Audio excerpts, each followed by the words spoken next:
Welcome back to another PS5 Pro versus PC comparison video, where today we're going to focus on Dragon's Dogma 2, a game that launched with performance issues that's gotten better and better with updates.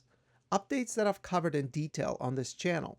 Now, there was a rumor about a month ago that a 60 FPS patch was in the works for the then upcoming PS5 Pro, but the PS5 Pro is out now and that rumor seems to have been accurate for the most part, which is pretty interesting.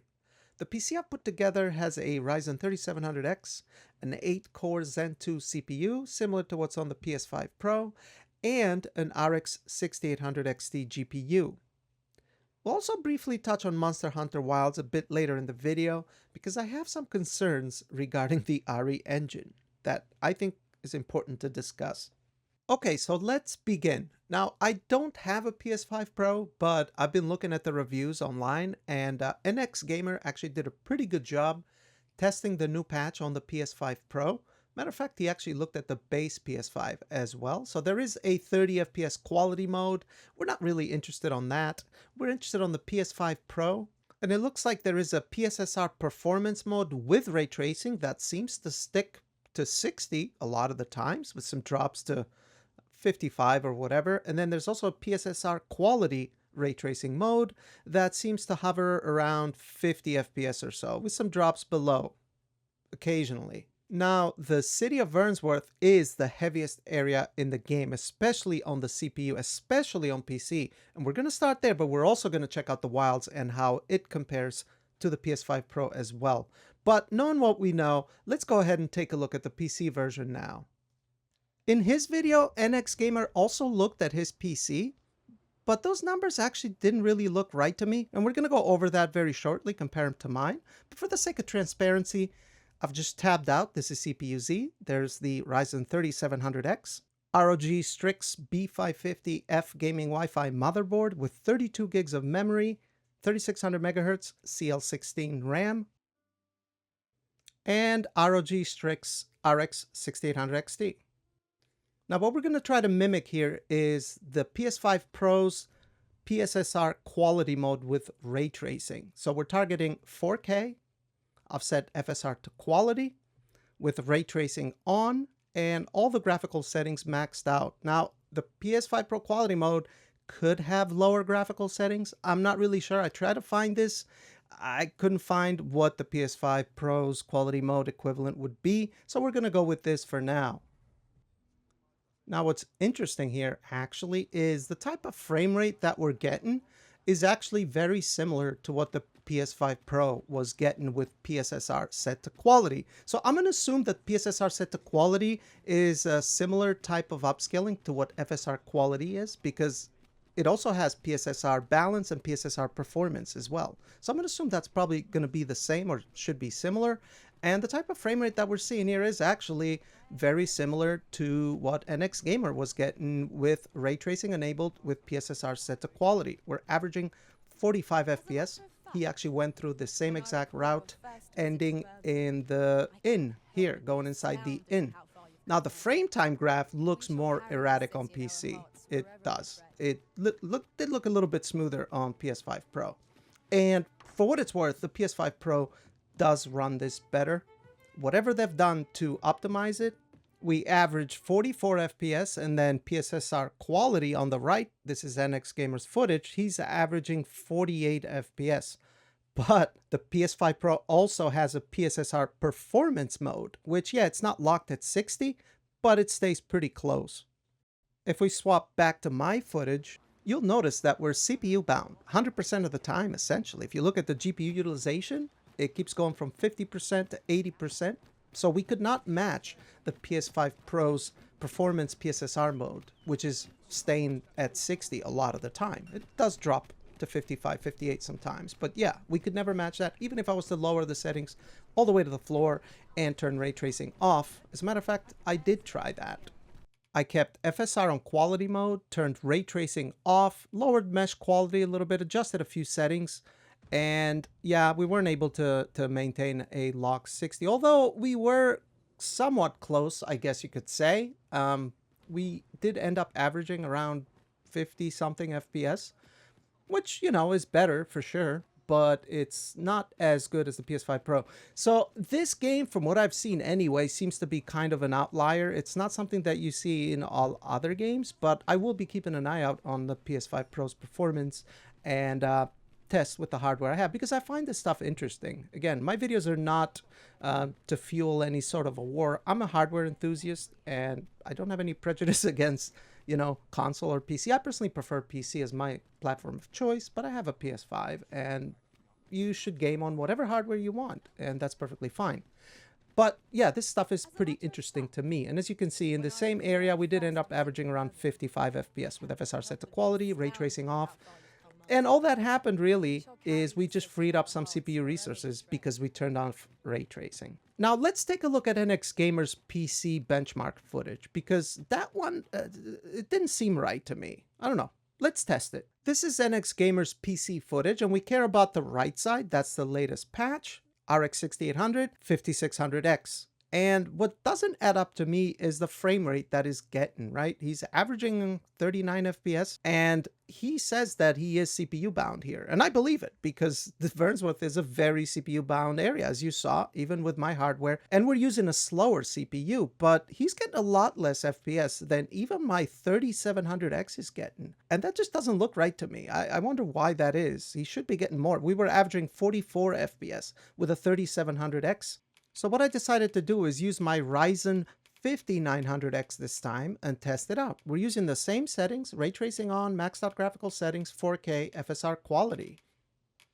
And if you look, we're actually getting more FPS than we were on the 3700X. Makes sense, because it's a Ryzen 5000, just like NX Gamer's CPU. Now, yes, this is a 12 core and his was a 6, but when it comes to gaming, Ryzen performs pretty much the same as long as it's the same generation. Or if it's an X3D variant, then obviously it'll be faster. But as you can see, by the time we arrived at the inn, we averaged 52 FPS versus his 37. Now, out of my own curiosities, I ended up shutting half the cores down on my Ryzen 5900X. So as you can see, I only have one CCD 0 enabled, and there's 6 cores. Because sometimes cores can add to better frame rate, but not by much. It's not a big difference with Ryzen's. And we ended up testing the same exact settings here. Ray tracing on, FSR quality, 4K, everything on high for graphical settings. And then we just ran through the city again.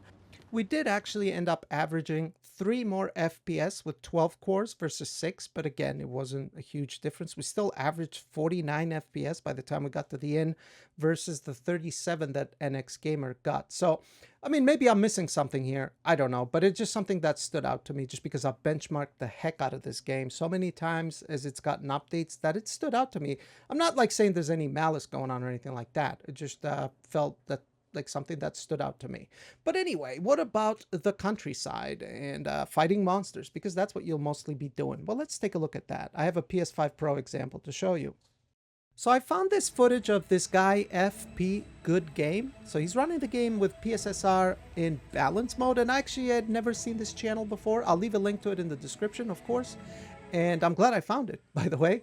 But they're playing the game on an LG OLED TV, it seems. I have a C1 myself, so I understand what is on the screen. And we're going to actually test this same exact area, but this doesn't tell us a whole lot right now because he has it running on 60 Hertz mode, but he does play at 120 Hertz mode, and that's what we're interested in. So he has ray tracing on, PSSR set to performance mode, and then here he enables 120 Hertz mode. So what ends up happening is the PlayStation 5 Pro runs with an uncapped FPS at 120 Hz with VRR. So we should be able to see the frame rate that it's getting as soon as he enables the performance. So right now it's 120 Hz, so he's getting 120 FPS. But now that we enter the game, he's getting between 60 and 70 Hz, 60 and 70 FPS. And with PSSR set to performance and ray tracing enable, I'm going to assume that this is like FSR performance, but obviously it looks better because FSR doesn't look great, unfortunately. But anyway, let's check out the same area. So this is right outside of Checkpoint Rest Town. It's the entry to the desert area. All right, guys, so we're right at Checkpoint Rest Town, 4K, FSR quality, ray tracing on, mesh quality high, everything else on high.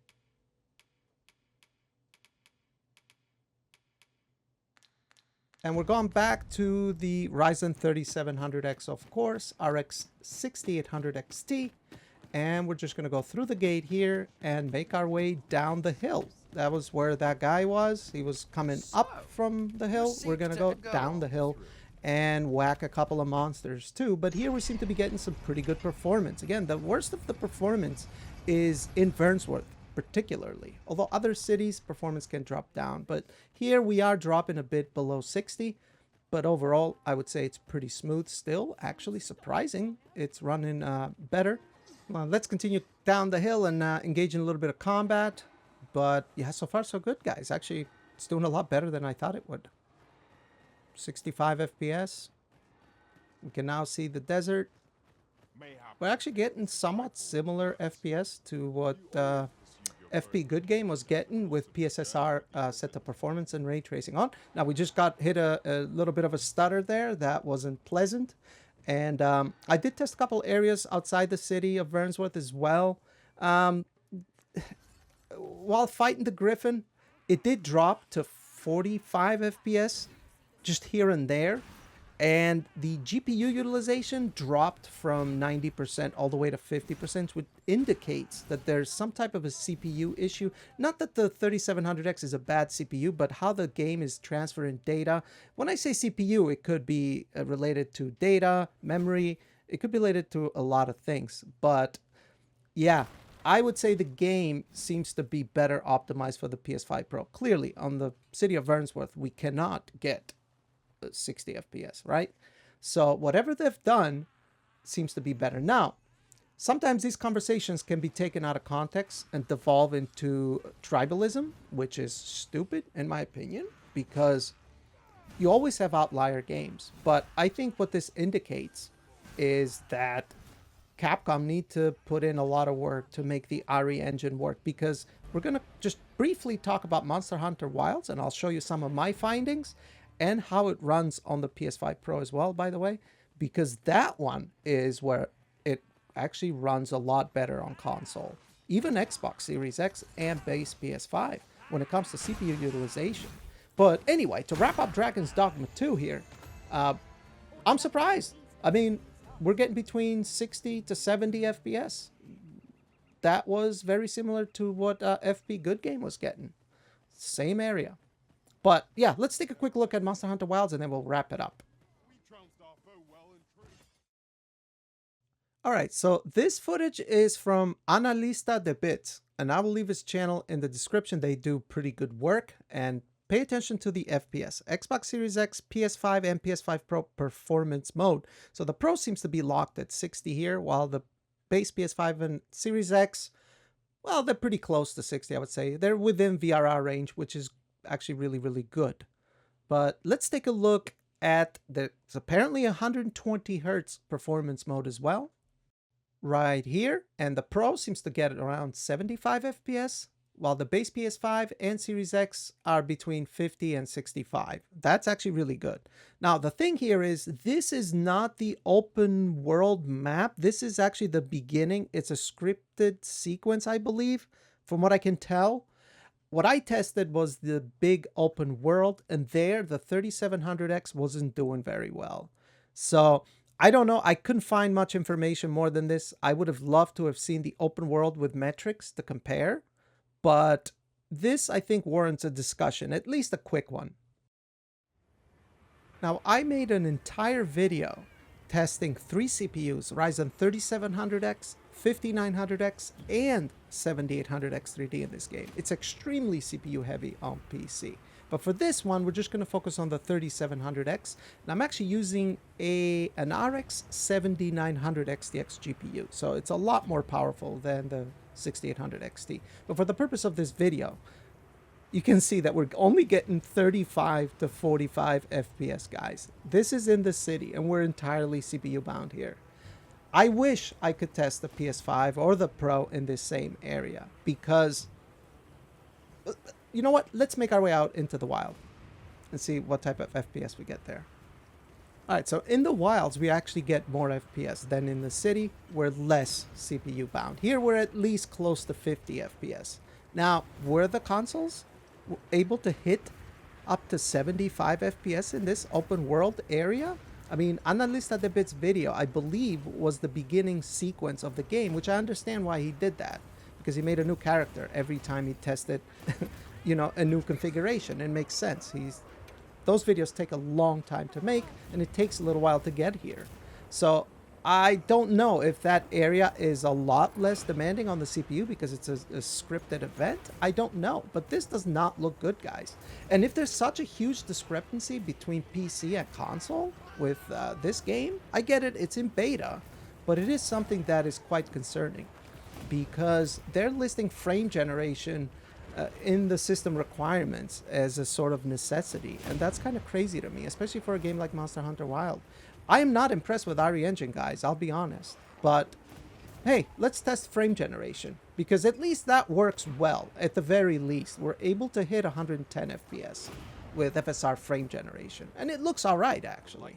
But then again, half of those frames are fake, and half are interpolated. So, and we're still CPU bound, by the way. Now, I did look at the console footage from Analista de Bit's video to see if I could find any frame generation artifacts, because I was wondering if maybe it had frame generation enabled, but no, I couldn't see any frame generation artifacts. It looked like the consoles were doing that amount of FPS, but again, that was YouTube footage, so it's hard to tell. But this was the discussion I wanted to have around Monster Hunter Wilds. I think the RE engine is not a good engine for these open world games, as can be seen with Dragon's Dogma 2. Yes, it's been fixed a ton since it launched, but it's still not 100% there. And I would rather them be exclusive to the PlayStation 5 for a year and use something like Decima engine, and then the game comes to my platform of choice, then use this RE engine, which Monster Hunter Wilds was a disaster. It really was. The game looks alright, but it doesn't look great for how heavy it is. But that's my thoughts on it, guys. I don't know. What do you think? Leave a comment down below. Let me know. What did you think of Dragon's Dogma 2? And the sort of, I guess, PC equivalent. For now, anyway. But I don't know. I enjoy making these comparisons. If you guys enjoy them, give the video a like and leave a comment down below. Let me know. I'm mostly PC focused, but I do like to compare hardware because gaming hardware is exciting. But that'll be it for this video, guys. Thanks for watching. I'll see you on the next one. Peace.